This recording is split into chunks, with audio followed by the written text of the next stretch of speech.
봄이 되니까 겨울에 입었던 외투를 좀 벗고 봄 날씨에 맞는 옷들을 입게 됩니다. 또 여름이 되면 또 더워지니까 반팔 같은 걸 입죠. 우리가 다 옷을 입고 살아가는데 이 옷이 우리에게 주는 우리의 몸을 보호하는 그러한 기능들이 있습니다. 근데 그것만이 아니라 옷은 어떤 장소, 때에 따라서 예의를 갖춰야 되는 그런 역할도 합니다. 그래서 집안에서 입을 때 그런 옷과 밖에서 직장 생활할 때 입는 옷이 다른 그런 모습이 있습니다. 결혼식장에 갈 때 입는 옷과 또 장례식장에 가서 갈 때 입는 옷이 다릅니다. 다 예의가 있는 것이죠. 근데 그것만이 아니라 옷이라고 하는 것은 그 사람이 어떠한 사람인지 신분을 드러내기도 합니다. 어제 권사님들 그 야외 기도에 참여했다가 제가 돌아오는 길에 우리 교회 여기 사거리에 보니까 우회전하는 차량을 지도하기 위해서 경찰관이 계시더라고요. 근데 제가 멀리서도 그 경찰관 분을 알아봤습니다. 어떻게 알아봤을까요? 옷이 다릅니다. 옷이 딱 보니까 경찰관이셔요. 그러니까 이 제복을 입고 있다고 하는 거, 그거는 그 사람의 신분을 드러내는 겁니다. 사도 바울이 에베소 말씀을 통해서 우리는 예수님 안에서 새 생명을 얻었다 이렇게 말을 하고, 새 생명을 얻은 우리가 모여있는 이 공동체는 새로운 공동체다 그렇게 말을 합니다. 그러면서 새 생명으로 새로운 공동체에서 살아가는 우리가 삶에서 새로운 삶의 기준을 가지고 살아가는데, 그것이 바로 옛사람을 벗어버리고 새 사람을 입는 것이다 그렇게 말합니다. 그래서 새 사람다운 모습, 새 사람 스타일이 있습니다. 사도 바울이 오늘 본문을 통해서 그것을 우리에게 알려주고 있습니다. 10계명에 보면 1계명부터 4계명까지는 하나님을 향한 계명이고, 5계명부터 10계명까지는 다른 이웃들을 향한 그러한 계명입니다. 그런데 그 뒤에 해당되는 이웃들을 향한 이와 같이 일상의 삶의 영역에서 윤리와도 연결되어지는 이 내용을 사도 바울이 오늘 본문에서 말하고 있습니다. 어떤 분이 이런 말을 했습니다. 위대한 마음을 가진 사람은 사상을 이야기하고, 평범한 마음을 가진 사람은 사건을 이야기하기 좋아한다. 그런데 마음이 협소한 사람은 다른 사람 이야기하는 것을 좋아한다. 그렇게 말하더라고요. 오늘 여러 가지 실제적으로 우리가 어떻게 새 사람다운 모습으로 살아가야 되는지 바울이 생활 윤리와 관련된 이야기를 합니다. 그런데 이것을 우리가 들을 때에 우리가 다 새 생명 받은 사람으로서 이미 새 사람의 옷을 입고 살아가지만 여전히 우리가 과정 속에 있다는 것을 인정하고, 예수님을 닮아가는 성화의 과정 속에 있다는 것을 인정하고 우리 자신을 스스로 돌아보기를 원합니다. 이 기준 가지고 다른 사람을 평가하기를 바라지 않고 우리 자기 자신을 돌이켜보고 나에게 부족한 것이 있으면 하나님께서 메꿔 주시고 우리가 더 주님을 닮아가는 모습의 삶을 살아가기를 원합니다. 사도 바울이 새로운 삶의 기준으로 오늘 본문에서 정결함에 대해서 말합니다. 근데 그 내용이 오늘 본문에 6가지가 나와서 그 중에 한 절반만 오늘 말씀을 살펴보려고 합니다. 바울이 첫 번째로 무엇을 말하냐면 거짓말을 벗어버리고 참된 말을 입으라 이렇게 말을 합니다. 거짓말은 벗어버리고 참된 말을 입으라. 이것을 25절에서 이렇게 말하는데 우리 함께 말씀을 보겠습니다. 그런즉 거짓을 버리고 각각 그 이웃과 더불어 참된 것을 말하라. 이는 우리가 서로 지체가 됨이라. 아멘. 거짓을 벗어버리고 부정적인 표현을 쓰고 있죠. 그리고 또는 소극적인 표현입니다. 거짓말만 안 하면 되느냐? 그게 아니고 그 빈 곳에 참된 말로 채워 넣어야 되는 겁니다. 십계명도 보면 1계명 그 하나님 외에 다른 신을 내게 두지 말라 이렇게 말씀하는데, 다른 신을 섬기지 않으면 되느냐? 그게 아니고 그것 다음에 하나님을 우리의 마음에 모시고 하나님의 자녀로서의 삶을 살아가야 된다, 그런 것을 품고 있습니다. 그런 것처럼 거짓말을 하지 말라, 10계명 중에 9번째 계명이죠. 그러면 그걸로 끝나는 것이 아니라 보다 긍정적이고 적극적인 표현이 뭐냐면 참된 말을 하라는 겁니다. 거짓말을 안 하는 걸로 끝나는 것이 아니라 우리 안에 참된 말로 채워 넣으라는 겁니다. 사도 바울이 이와 같이 거짓말 이야기를 먼저 꺼내는 것은 우리가 생각할 때 남을 때리거나 살인을 저지르거나 이런 거는 큰 죄로 생각하고, 거짓말하는 것은 사소하고 작은 죄로 취급하는 그러한 모습이 있을 수 있기에, 그리고 이것이 너무너무 중요한 것이기에 먼저 이야기합니다. 거짓말을 벗어버리고 참된 말을 입으라. 왜 이렇게 해야 되느냐? 25절 끝에 이렇게 말합니다. 이는 우리가 서로 지체가 됨이라, 이렇게 말합니다. 서로 지체가 됩니다. 지체가. 한 사람이 거짓말을 하면 그것이 그 사람에게만 영향을 미치는 것이 아니라 우리가 한 지체이기 때문에, 한 몸에 연결되는 지체이기 때문에 몸 전체에 영향을 줄 수가 있습니다. 한 신학자가 이런 비유를 들었습니다. 만약에 눈이 발을 속여서 낭떠러지가 바로 앞에 있는데 평지라고 말한다고 생각해 봐라. 그러면 그냥 발이 걷다가 떨어져 버린다. 몸 전체가 문제가 생깁니다. 만약에 코가 입을 속여서 그냥 냄새 맡으면 상한 냄새가 막 나는데 괜찮은 거야, 냄새 안 나, 이렇게 속이면 그 음식을 입이 먹게 됩니다. 그러면 몸 전체에 탈이 나게 됩니다. 그래서 이 한 거짓말, 한 지체의 거짓말이 그 사람에게만 그치는 것이 아니라 우리 전체에 영향을 미칠 수 있기에 사도 바울이 정결함에 대해서 굉장히 강조하는 것을 보게 됩니다. 언어가 왜 혼잡해졌느냐? 창세기 말씀을 보게 되면 바벨탑을 쌓는 사건을 통해서 언어가 혼잡해졌습니다. 그리고 사도행전 말씀을 보게 되면 오순절 성령 강림 사건을 통해서 방언의 은사가 120명의 성도들 가운데 임하게 됩니다. 이런 모든 것들을 보게 되면 성도의 언어 생활이라고 하는 것은 성도의 그 쓰는 언어 안에 하나님과의 관계가 투영되어 있다는 것을 보여줍니다. 하나님과의 관계가 바르지 못하니까, 그러니까 교만해져서 바벨탑을 쌓는 것이고, 하나님과의 관계가 바로 되니까 우리 스스로 우리의 혀를 제어할 수 없는데 하나님이 그 혀를 제어해 주시는 겁니다. 거짓말을 벗어버리고 참된 말을 입으라.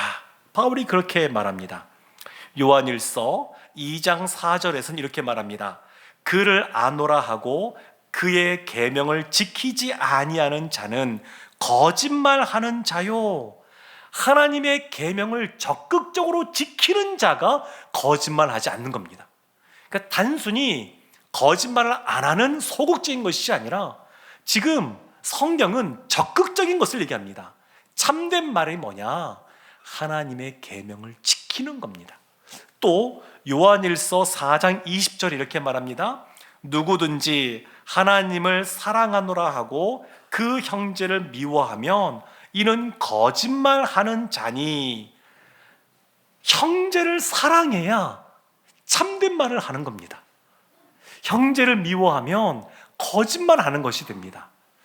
그것이 왜 거짓말입니까? 이렇게 말할 수 있지만 성경은 적극적으로 거짓말하지 말라고 말하고 이것을 적극적으로 그 의미를 부여하고 있습니다. 바울이 첫 번째로 거짓말을 벗어버리고 참된 말을 입으라 이렇게 말한 이후에, 두 번째는 분냄을 벗어버리고 온유함을 입으라 이렇게 말합니다. 분냄을 벗어버리고 온유함을 입으라. 우리 26절 말씀 함께 보겠습니다. 분을 내어도 죄를 짓지 말며 해가 지도록 분을 품지 말고. 분을 내어도 죄를 짓지 말라, 이 말을 생각해보면 분을 내는 것 그 자체가 꼭 죄가 되는 것은 아니구나, 이런 생각을 할 수 있습니다. 맞습니다. 분이라고 하는 것 그 자체가 꼭 죄이지는 않습니다. 분은 크게 하나님을 기준으로 생각해 볼 수 있고 사람을 기준으로 생각해 볼 수 있습니다. 하나님은 공의로우신 분이어서 하나님의 의로운 분노가 있습니다. 예수님이 성전에 가셨는데 성전에서 돈을 가지고 물건을 사고 파는 사람들이 있었습니다. 예수님이 분노하셨습니다. 그리고 하나님의 집은 기도하는 곳이지 이와 같이 장사하는 곳이 아니다, 이렇게 말씀하시고 그 돈꾸러미들이 있는 그곳을 그냥 뒤집어 엎습니다. 예수님의 의로운 분노, 의분이 있습니다. 우리가 잘 아는 다윗이 이스라엘 전면 가운데 드러날 때 언제 드러났냐면, 골리앗이 하나님을 모독할 때, 하나님을 모욕할 때, 그때 이 다윗이 분노가 일었습니다. 그래서 하나님의 이름으로 내가 너에게 나아간다 이렇게 말합니다. 의분이 있는 겁니다. 이런 의분이 있습니다. 하나님 편에서 볼 때 의분이 있습니다. 사람 입장에서 볼 때는 사람이 자기 화를 내는, 분노하는 자기 스스로의 의의가 있을 수 있습니다. 본인이 생각할 때는 이거는 합당한 의, 해야만 내는 것이 당연한 그러한 분노, 이렇게 생각할 수 있지만 다른 사람이 볼 때는 그러지 않을 수가 있습니다.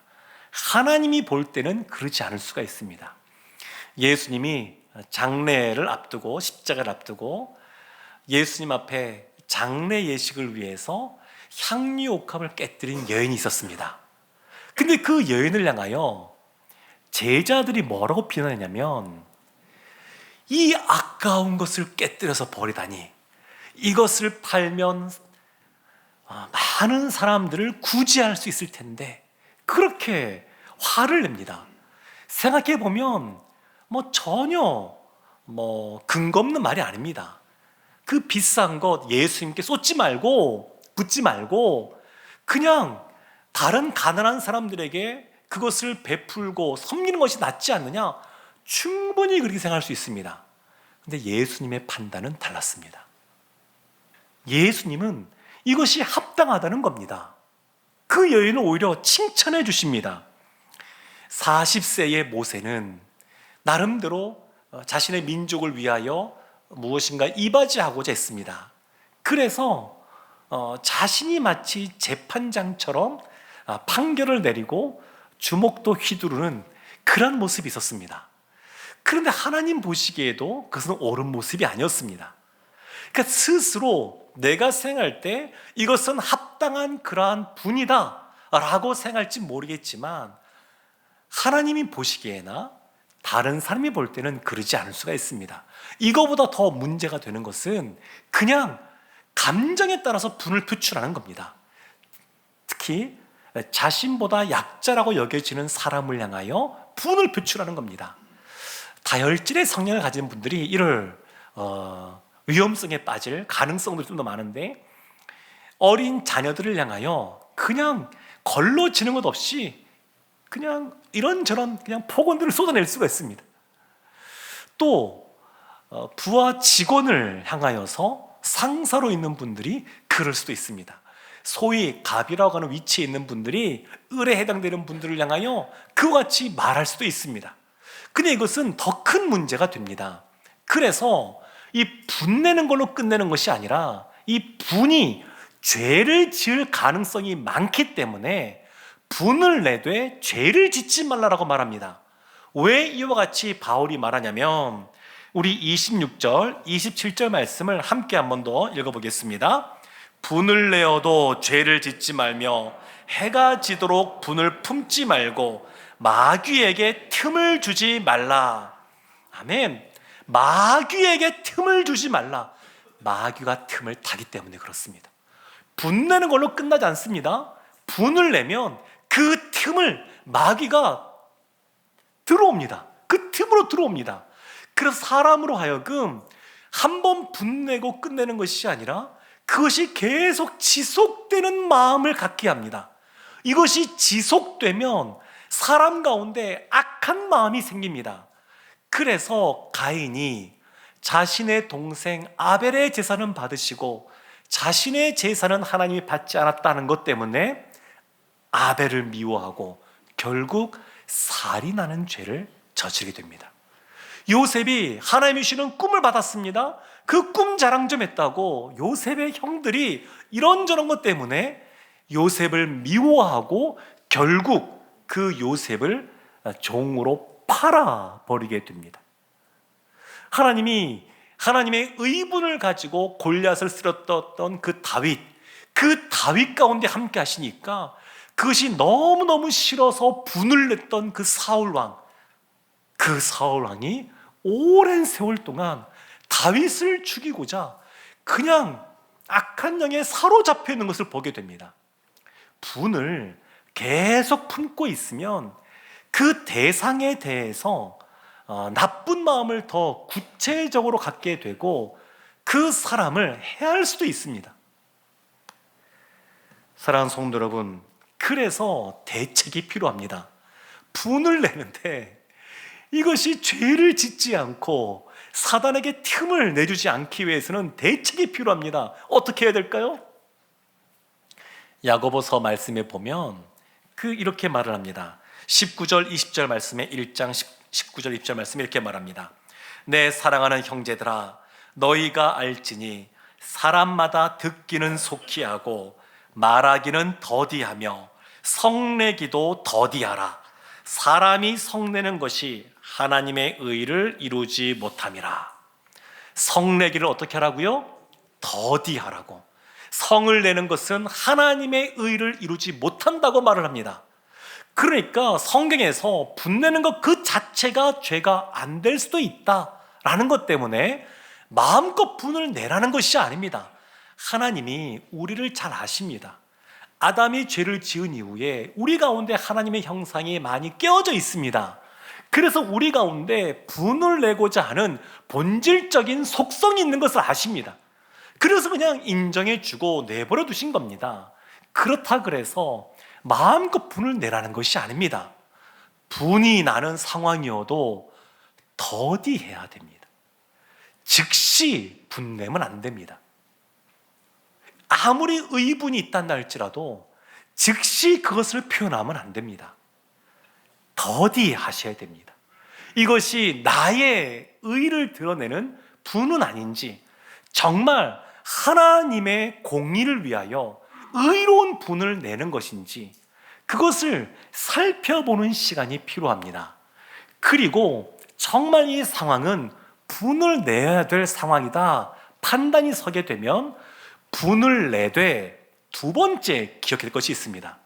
그것은 우리 26절 말씀에 나오는 것처럼 해가 지도록 분을 품지 않는 겁니다. 오래 끌지 않는 겁니다. 해가 지도록 분을 품지 않고 그날 끝내버리는 겁니다. 분이라고 하는 것을 마음속에 품고 있으면 사람이 분노에 사로잡혀 먹힙니다. 그래서 자신이 분노를 조절하면서 이건 꼭 필요한 것이다 해서 내는 것이 아니라 분노에 사로잡혀서 사람으로서는 생각할 수 없는 참담한 일들을 벌이는 겁니다. 처음에는 성내기를 더디해야 되고, 두 번째는 분을 내더라도 해가 질 때까지 품지 말아야 되고, 세 번째 해야 될 것이 있습니다. 야고보서 1장 21절에 이렇게 이어서 말합니다. 그러므로 모든 더러운 것과 넘치는 악을 내버리고 너희 영혼을 능히 구원할 바 마음에 심어진 말씀을 온유함으로 받으라. 온유함으로 가득 채워야 됩니다. 거짓말을 벗어버리고 참된 말을 입는 것처럼 분냄을 벗어버리고 온유함의 옷을 입어야 됩니다. 세 번째 바울이 말하는 것이 있습니다. 그것은 도둑질을 벗어버리고 선한 일을 입으라는 겁니다. 도둑질을 벗어버리고 선한 일을 입으라. 28절 말씀에 나오는데 우리 함께 합독하겠습니다. 도둑질하는 자는 다시 도둑질하지 말고 돌이켜 가난한 자에게 구제할 수 있도록 자기 손으로 수고하여 선한 일을 하라. 아멘. 도둑질하지 말라. 이것도 십계명에 나오는 내용입니다. 그런데 이 도둑질하지 않는 것으로 그치는 것이 아니라 가난한 사람, 구제가 필요한 사람에게 적극적으로 선한 일을 하라는 겁니다. 하나님이 우리 가운데 필요한 물질들을 주십니다. 그러면 그 물질은 누구의 것이냐? 그냥 간단히 생각하면 내 것이지 생각했지만 그렇지가 않습니다. 이 물질은 기본적으로 하나님이 주셨기에 하나님의 몫이 있고, 그리고 이웃을 향하여 쓰라고 주신 몫이 있습니다. 그것이 이겁니다. 도둑질을 하지 않는 것뿐만 아니라 가난하고 힘든 사람들을 위하여 구제의 선한 일을 하라는 겁니다. 이웃들을 위하여 해야 될 것이 있습니다. 그리고 자기 자신이 써야 될 그러한 물질도 있습니다. 사랑하는 성도 여러분, 우리가 도둑질 그러면 흔히 다른 사람의 소유물을 뺏어오는 것, 은근슬쩍 챙기는 것, 이런 것들을 생각할 수 있습니다. 조금 더 넓혀보면 그 사람의 생각이나 마음이나 이런 걸로 확장시켜 갈 수 있습니다. 그런데 이것보다 성경이 보다 중요하게 언급하는 것이 있습니다. 그것은 뭐냐면 하나님의 것을 도둑질하지 말라는 겁니다. 그래서 말라기서 3장 8절에 이렇게 말합니다. 사람이 어찌 하나님의 것을 도둑질하겠느냐? 그러나 너희는 나의 것을 도둑질하고도 말하기를 우리가 어떻게 주의 것을 도둑질하였나이까 하는도다. 이는 곧 11조와 봉헌물이라. 말라기 선지자가 이 말라기서를 쓸 때는 이스라엘이 하나님을 버렸다 라고 하는 것을 강조하면서 쓰고 있습니다. 그러면서 대표적으로 이스라엘이 하나님의 사랑을 버렸다 라고 하는 것의 대표적인 것이 이 11조와 봉헌물입니다. 안 드리는 겁니다. 요즘 유튜브나 이런 거 보면 신약 시대를 살아가는 우리에게는 11조 더 이상 안 해도 된다, 이런 영상들이 많이 올라와 있습니다. 근데 정말 그런가? 모세의 율법이 주어지기 전에 이미 그 전에 11조가 있었습니다. 하나님이 주신 것에 감사하는 마음으로 그것을 10분의 1을 드렸습니다. 아브람도 그랬습니다. 그리고 하나님이 신약은 더한데 신약에서 강조하지 않는 이유는 그 당시에 바리새인 우리를 보면 알 수 있지만 사람들이 율법을 철저하게 지키고 있을 때입니다. 강조하지 않아도 사람들이 이미 다 행하고 있을 때입니다. 그리고 예수님은 더 높은 기준을 말하는데 모든 것을 내가 주었다, 그렇게 말씀하십니다. 그리고 주님이 주셨다는 것을 인정하며 주되심을 인정하면서 드리는 최소한이 10분의 1입니다. 사랑하는 성도 여러분, 보물이 있는 곳에 마음이 있다고 예수님이 말씀하셨습니다. 물질에 헌신이 없는 곳에 없으면 하나님께 헌신할 수가 없습니다. 하나님을 진정으로 사랑하고 하나님께 헌신된 삶을 살아갈 때 이 물질의 문제는 같이 따라갑니다. 사도 바울이 지금 우리에게 새 생명 얻은 사람으로서, 새 공동체에서 살아가는 사람으로서 새 삶의 기준을 가지고 이렇게 살아가라 말합니다. 어떻게 이렇게 살아갈 수 있을까요? 큰 바위 얼굴이라고 하는 소설이 있지 않습니까? 어렸을 때부터 그 바위를 바라보며 늘 쳐다보다 보니까 어느 순간 나이 들어 사람들이 너가 그 얼굴을 닮았다 이렇게 말하는 건데, 하나님을 향하여, 예수님을 향하여 우리가 늘 닮고자 하는 갈망의 마음이 있어야 됩니다. 새 사람 스타일로 우리가 살아가야 되는데, 이제 새 사람이니까 옛사람을 벗어버리고 새 사람을 입고 살아가야 되는데, 그것은 늘 새 사람이 되기를 갈망하는 마음, 이것이 곧 성화의 길인데, 예수님을 닮고자 하는 마음, 그러한 마음이 있으면 거짓말을 벗어버리고 참된 말을 입고, 그리고 분냄을 벗어버리고 온유함을 입고, 그리고 도둑질을 벗어버리고, 그리고 선한 일을 입는 우리가 될 줄로 믿습니다. 새 생명 받은 자로서 새 삶의 기준을 가지고 살아가서 하나님께서 기뻐하시는 하나님의 자녀가 다 되시기를 주님의 이름으로 축원합니다. 아멘.